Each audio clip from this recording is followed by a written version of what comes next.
नमस्कार, मैं हूं पवन त्यागी। दिल्ली के मुख्यमंत्री अरविंद केजरीवाल जेल में बंद हैं।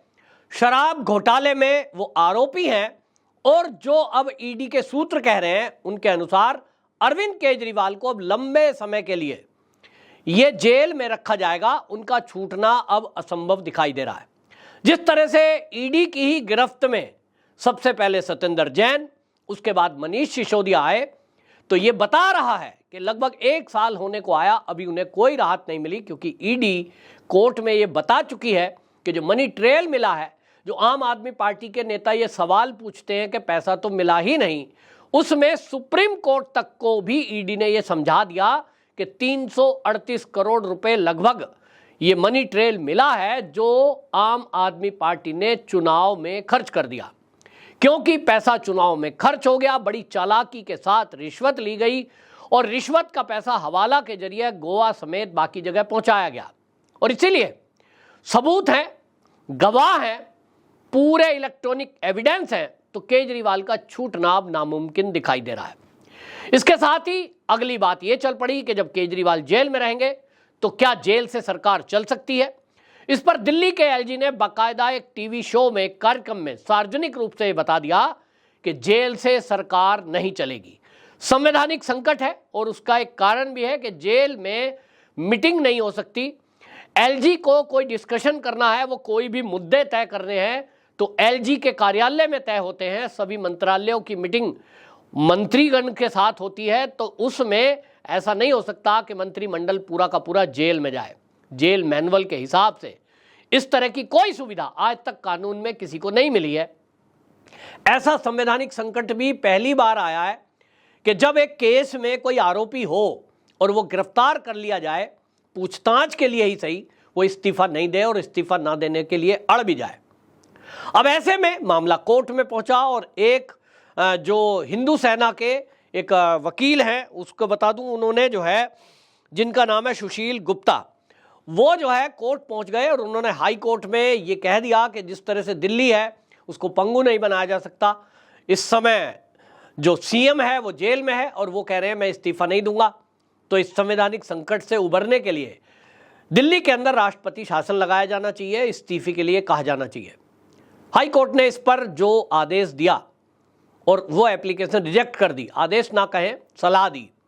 उन्होंने कहा कि देखिए, ये व्यक्ति के विवेक के ऊपर निर्भर है।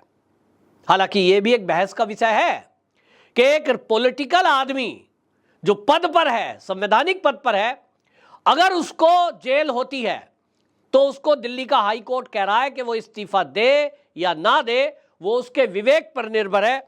और कोर्ट क्या कहती है?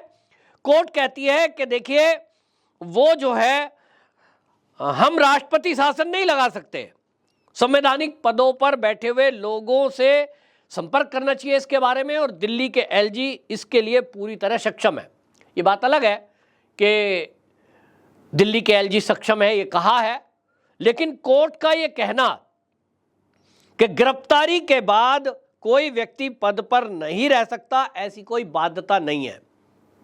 तो क्या ये हर मामले में छूट होती है? हमारे देश का कानून है कि यदि कोई सरकारी कर्मचारी है, वो जैसे ही गिरफ्तार होता है, कानून है कि 48 घंटे अगर उसको जमानत नहीं मिलती है तो उसको सस्पेंड किया जा सकता है। और वो सस्पेंड होता है जब तक बहाल नहीं होगा, जब तक वो कोर्ट से बाइज्जत बरी ना हो जाए। आरोपी है, केस चल रहा है, कोई सुनवाई नहीं है।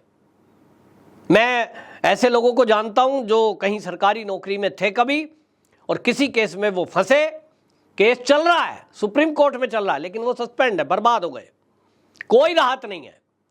लेकिन इस देश के कानून में, जिसका नाम है संविधान, संविधान, एक ही कानून सबके ऊपर लागू होता हो, ऐसा होता है संविधान। लेकिन इस देश के संविधान में नेताओं ने अपने हिसाब से या तो छूट कर ली है या न्यायपालिका उनको छूट दे रही है। यह कोई न्याय का जानकार ही बता पाएगा। यह एक बहस का विषय होना चाहिए कि इस देश के संवैधानिक पद पर बैठा हुआ कोई व्यक्ति कैसे ना 48 घंटे में सस्पेंड हो जाए, जबकि सरकारी कर्मचारियों के लिए आदेश है, यह कानून है, यह संविधान में लिखा है। तो एक ही देश के अंदर दो अलग अलग लोगों पर दो अलग अलग कानून क्यों? चाहे कोई एक छोटे से स्तर का क्लर्क हो, चाहे कोई बड़ा अधिकारी, तुरंत सस्पेंड कर दिया जाता है और तब तक बहाली नहीं होती जब तक निर्दोष सिद्ध ना हो जाए। कई बार जिंदगियां बीत जाती हैं। यहां नेताओं को इतनी छूट है, कहते साहब पॉलिटिकल आदमी है, उसके ऊपर विद्वेषपूर्ण कार्रवाई की जा सकती है, तब फिर सरकारी आदमी को भी ये छूट दें कि जब तक वो दोषी सिद्ध ना हो जाए तब तक वो नौकरी पे रहना चाहिए, उसको सस्पेंड ना किया जाए, अपना पक्ष रखेगा, नौकरी करता रहेगा। और आपको लगता है जिस दिन के वो दोषी पाया गया उस दिन आप उसको नौकरी से बाहर कर दो। सस्पेंड की क्या बात करते हो, सीधा बाहर करो। सस्पेंड क्यों करना? बोला जी कानून के उससे ये कहा जाता है कि वो सबूतों से छेड़छाड़ कर सकता है। सबूतों से छेड़छाड़ तो तब करेगा जब उसके विभाग का कोई मामला हो, लेकिन यहां तो एक कानून बन गया, सरकारी कर्मचारी गिरफ्तार 48 घंटे जेल तो सस्पेंड। चाहे पुलिस गिरफ्तार करे, आदमी लेबर का काम करता हो, कहीं क्लर्क हो, कुछ भी हो, उसके लिए कोई कानून नहीं है, ना कोई सुनवाई है। लेकिन नेताओं को छूट है, क्योंकि संविधान का बदलाव नेता अपने हिसाब से करते हैं। तो केजरीवाल जी भी इस छूट का फायदा उठा रहे हैं और कोर्ट भी उनको छूट का फायदा दे रहा है। कोर्ट भी ऐसे मामलों में आदेश नहीं देता।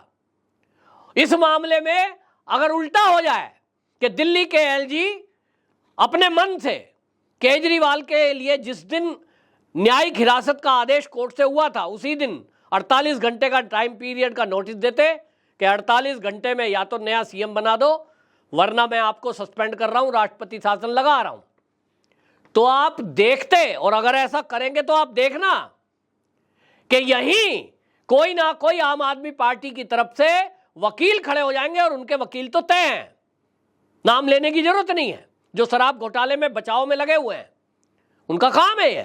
लेकिन वो झट से सुप्रीम कोर्ट जाएंगे और कहेंगे देखो जी, एक चुनी हुई सरकार को गिरा दिया, राष्ट्रपति शासन लगा दिया, विद्वेष की भावना से हमारे आदमियों को जेल में डाल दिया पैच। और अब देखिए राष्ट्रपति शासन लगाकर मोदी जो है इस दिल्ली की सत्ता को कब्जाना चाह रहा है, आप देखना। और मुझे ये भी पूर्वाभास है, पहले अनुभवों को देखते हुए मैं इस बात को, पूर्व जो सुप्रीम कोर्ट के जिस तरह के रवैये रहे हैं उसके आधार पर मुझे लग रहा है कि सुप्रीम कोर्ट तत्काल सुनवाई करेगा, चाहे रात के 12 बजे हो, और तत्काल सुनवाई करके आदेश भी देगा, और फिर एलजी को कहेगा आओ हमारी कोर्ट में, बताओ क्यों, कब, कैसे लगाया, सब पता है, लेकिन वो प्रक्रिया फॉलो की जाएगी। फिर उस पर जज साहब बैठेंगे, कभी 3 जज, 5 जज, 7 जज, 9 जज, 11 जज, और वो घुमाते रहेंगे और वो फिर आदेश पारित करेंगे। आपने ऐसा क्यों किया, नहीं कर सकते थे, कर सकते थे, ये मुझे नहीं पता, मैं कानून का जानकार नहीं हूं, लेकिन हमने देखा है कि केंद्र सरकार तक के भी फैसले को सुप्रीम कोर्ट में चुनौती दी गई और वहां पूरी जिरह चलती है कि ये सही है या गलत है। कई बार गलत बताया जाता है, कई बार सही बताया जाता है। सवाल तो यह है कि जब एक पहले ही एप्लीकेशन आपके पास पहुंची, इस पर आप कानून क्या कहता है उसके अनुसार कोर्ट निर्णय दे देता, राष्ट्रपति शासन लगाया जा सकता है या नहीं लगाया जा सकता है। दिल्ली के एलजी के ऊपर छोड़ा ही क्यों? पता है क्यों छोड़ा? क्योंकि कुछ लोग इस मामले में चाहते हैं कि यह मामला बीजेपी के सर फूटे। चुनाव आ रहे हैं, इस चुनाव में यह मैसेज पूरे देश के अंदर जाए कि चुनी हुई सरकार को मोदी जी ने जबरदस्ती गिरा दिया। कोई लोग इस तरह का नैरेटिव गढ़ना चाहते हैं, मैं किसी कोर्ट कचहरी जज पर कोई नहीं कह रहा हूं, लेकिन लोग कह रहे हैं, सोशल मीडिया पे चल रहा है, जो कोर्ट के आदेशों को देखते हुए पुराने अनुभव रहे हैं उसमें दिखा है कि भारतीय जनता पार्टी का जहां नाम आ जाए वहां पूरी लॉबी एक तरफ हो जाती है, दूसरे पक्ष के साथ खड़ी आती है, क्योंकि न्यायपालिका में बहुत लोग ऐसे बैठे हैं जिनको बीजेपी को बदनाम करने में, बीजेपी को सताने में, बीजेपी के विरुद्ध आदेश पारित करने में आनंद आता है। शायद मैं शायद शब्द का इस्तेमाल कर रहा हूं, और इसीलिए बार बार इस तरह की बातें की जाती हैं। क्यों नहीं कोर्ट की तरफ से ये डिसाइड किया गया? अब कह रहे हैं साहब ये तो हमारा काम नहीं है, राष्ट्रपति शासन लगाना नहीं लगाना। बहुत अच्छी बात है, जज साहब ने बहुत अच्छा आदेश दिया, मैं उनके विरुद्ध बोल ही नहीं सकता, क्योंकि किसी आम आदमी को तो अधिकार है नहीं कोर्ट के किसी आदेश के विरुद्ध बोल जाए। लेकिन यहां एक प्रश्न है जज साहब या न्यायपालिका से कि भाई ठीक है, आपका अधिकार क्षेत्र में नहीं है, क्या इसी बात को अब सारी न्याय प्रणाली, चाहे वो सुप्रीम कोर्ट के जज भी हो, वो ये मानेंगे कि अगर कल को कोई आम आदमी पार्टी की तरफ से वकील सुप्रीम कोर्ट पहुंचा या हाई कोर्ट आया तो फिर आप इसी बात को कहेंगे कि यह एलजी का अधिकार था, एलजी ने कर दिया, इस पर हम कोई टिप्पणी नहीं करेंगे, ना हम सुनवाई करेंगे। मुझे नहीं लगता कोर्ट कहेगी आओ सुनवाई करते हैं फिर बताएंगे। मतलब अब आप देखेंगे वो क्या होगा, वो तो कल बताएगा, लेकिन मेरा ये एक शक है। लेकिन इस रिजेक्शन में, ये जो हाई कोर्ट ने एप्लीकेशन रिजेक्ट की है, एक बात जज साहब ने आदेश के रूप में नहीं कही है लेकिन टिप्पणी के रूप में जरूर कह दिया है कि दिल्ली के एलजी का ये अधिकार है और दिल्ली का एलजी जो है इसके लिए वो सक्षम है। तो फिर अब दिल्ली के एलजी, जो मैं पहले भी कह चुका हूं, वो अब इसके लिए आजाद होंगे क्योंकि दिल्ली की हाई कोर्ट ने भी ये टिप्पणी कर दी है कि एलजी इसके लिए अधिकृत है और वो संवैधानिक संकट को टालने के लिए जैसा ठीक समझे वैसा करें। तो दिल्ली का एलजी क्या कर सकते हैं? दिल्ली का एलजी जेल के मैनुअल को तो नहीं बदल सकते कि भाई पूरी दिल्ली की कैबिनेट और दिल्ली के एलजी सीएम साहब से सलाह करने के लिए जेल में चलेंगे, या ऐसा भी नहीं हो सकता कि वो जेल में बंद है, उनको जो है विधानसभा बुलाया जाएगा या एलजी हाउस पर मीटिंग के लिए बुलाया जा सकता है, ऐसी कोई व्यवस्था नहीं है। तब दिल्ली के एलजी अब अगला कदम क्या उठाएंगे ये बताने की जरूरत नहीं है। जैसा मैं पहले भी बता चुका हूं, वो नोटिस जारी करेंगे और कहेंगे कि भैया आप जो है नया सीएम चुनाव करें। विधानसभा को कहा जाएगा, सत्ता पक्ष को कहा जाएगा कि आप अपना नया सीएम चुन के दें। वो विधानसभा के स्पीकर को इस बात को कह सकते हैं, सचिव को कह सकते हैं। सचिव इस नोटिस को सभी विधायकों को देगा और विधायक फिर चुनेंगे कि हमारा नया नेता कौन हो। और जब नए नेता के चुनाव की बात आएगी, अगर इसमें जैसा कि अभी तक आम आदमी पार्टी के नेता कहते आए हैं कि इसमें कोई नया सीएम नहीं होगा, केजरीवाल ही होगा, तब कोई और रास्ता दिल्ली के एलजी के पास बचेगा नहीं सिवाय इसके कि वो दिल्ली में राष्ट्रपति शासन लगाएं। उसके बाद भी जो एक अधिकार है एलजी के, वो क्या कर सकते हैं? तो वो एक मिलीजुली सरकार बना सकते हैं, सर्वदलीय सरकार। उसमें कांग्रेस के कुछ विधायक होंगे, कुछ भारतीय जनता पार्टी के विधायक होंगे, कुछ आम आदमी पार्टी के होंगे, और वो सब मिला के एक सर्वदलीय सरकार बनाकर भी इस दिल्ली की सत्ता को चला सकते हैं। ये भी प्रावधान हमारे कानून में है। तो अब दिल्ली के एलजी के पास वो अधिकार है और अब देखेंगे आप कि इसी दिशा में अब बढ़ा जाएगा। लेकिन जिस तरह से सुनीता केजरीवाल, अरविंद केजरीवाल जी की पत्नी, पिछले काफी दिनों से आप देख रहे हैं वो बार बार मीडिया में आती हैं, एक संदेश पढ़ती हैं कि मेरे पति केजरीवाल जी ने जेल से ये संदेश भिजवाया है। उस संदेश का कोई मैनर नहीं होता, बस उनको मीडिया में आना है। मैं केजरीवाल, अरविंद केजरीवाल की पत्नी, वो हर बार बताती हैं, सारी दुनिया जानती है कि सुनीता केजरीवाल उनकी पत्नी आप ही हो। तो बार बार इसको इंट्रोड्यूस कराने का मतलब क्या है? और वो तब जब संजय सिंह बाहर आया तो सारे आम आदमी पार्टी के नेता जिस तरह से शेर आया, देखो देखो कौन आया। और मैं आपको बता दूं कि मैं व्यक्तिगत रूप से, मेरी व्यक्तिगत टिप्पणी है, संजय सिंह का वो बेहतरीन भाषण, मैं उसको कह सकता हूं, एक जोशीला भाषण संजय सिंह ने दिया। और उस भाषण के बाद पूरी आम आदमी पार्टी के नेताओं से मेरी जो बात हुई व्यक्तिगत रूप से, जिनसे मेरा परिचय है, और मैं खुद भी महसूस कर रहा था कि उसके सामने सारे भाषण फीके थे। अरविंद केजरीवाल के भाषणों को मैंने सुना है, वो गाली पे उतर आए, विधानसभा में झूठ बोलने पे उतर आए, तथ्य के बिना कुछ भी बोल दें।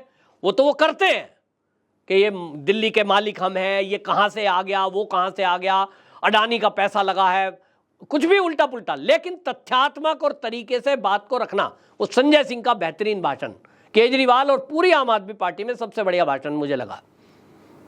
उसके बाद मुझे लगा कि अब सर्वे सर्वा संजय सिंह होंगे, क्योंकि उनके जैसा जोशीला भाषण और सीधी टक्कर मोदी और अमित शाह को देने वाला और दूसरा कोई नहीं है। लेकिन कुछ ही घंटे बीते, सुनीता केजरीवाल जी ने संजय सिंह का नाम तक संदेश में नहीं लिया, कोई जिक्र नहीं है, साइडलाइन कर दिया गया, ऐसा कहा जा रहा है। क्योंकि अरविंद केजरीवाल ये कैसे महसूस कर सकते हैं कि मुझसे आगे बढ़कर कोई लोकप्रिय हो जाए भला आम आदमी पार्टी में? ये तो आम आदमी पार्टी का इतिहास रहा है कि अरविंद केजरीवाल जी को, सुनीता केजरीवाल जी को, जो भी व्यक्ति या महिला ऐसा कोई आम आदमी पार्टी में लगा है कि वो लगता है इनको कि ये मुझे सुपरसीड कर सकता है, तत्काल प्रभाव से उसको साइडलाइन करने का इन्होंने काम किया है। अनेक उदाहरण है, मुझे बताने की जरूरत नहीं है। तो संजय सिंह की भी जो दहाड़ और जो शेर आया की आवाज, ये अरविंद केजरीवाल के कानों तक जेल के अंदर पहुंच गई और वहां उनकी नींद हराम हो गई कि इसका मतलब तो इस आम आदमी पार्टी में संजय सिंह शेर है तो क्या मैं गीदड़ हूं। वो सोच रहे होंगे, ऐसा मैंने कल्पना की, क्योंकि जब किसी को आप शेर कह रहे हो इसका मतलब वहां बाकी कोई शेर नहीं है, बाकी ये संज्ञा किसी को नहीं दी आम आदमी पार्टी के नेताओं ने। और इसी से मुझे लगता है कि ये खलबली मची। तो फिर दिल्ली का सीएम कौन होगा, अगला सीएम कौन होगा, वो तो सुनीता केजरीवाल ही होंगी। मैं पहले दिन से कह रहा हूं, आतिशी मार लेना लग रही थी, लेकिन जिस तरह से उनसे झूठ बुलवाया गया है, मैं कहता हूं वो बुलवाया गया है, उनको भरमाया गया है, क्योंकि साइडलाइन करना है। ये टेक्निक है इन दोनों की, सुनीता केजरीवाल अरविंद केजरीवाल जी की। ये आतिशी मार लेना भी नहीं समझ पाई है। जिस तरह से अरविंद केजरीवाल जी ने कोर्ट में पल्ला झाड़ते हुए शराब नीति से ये कह दिया और रिश्वत के पैसे से बोला, जी ये तो जो दिनेश अरोड़ा है तो मुझे रिपोर्ट ही नहीं करता था, मैं तो इसको जानता ही नहीं, ये तो आतिशी जानती है, आतिशी और सौरभ भारद्वाज जाने, इनको रिपोर्ट होती है। तो दोनों फंस गए और अब दोनों इस तरह भी फंस गए, पार्टी में साइडलाइन हो गए।